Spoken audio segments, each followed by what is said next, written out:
கார்த்திகை மாசம் வந்தாச்சு, துளசி மாலையும் போட்டாச்சு. கார்த்திகை மாசம் வந்தாச்சு, துளசி மாலையும் போட்டாச்சு. விரதம் காத்து இருமுடி சுமக்க, விரதம் காத்து இருமுடி சுமக்க, ஐயன் மனசில் நிறைஞ்சாச்சு. சபரிமலைதான் குறியாச்சு.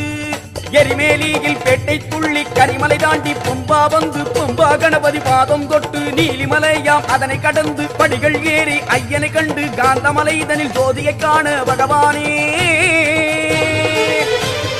தரிசனம் காண கண்களும் ஏங்குது பகவானே. கார்த்திகை மாசம் வந்தாச்சு,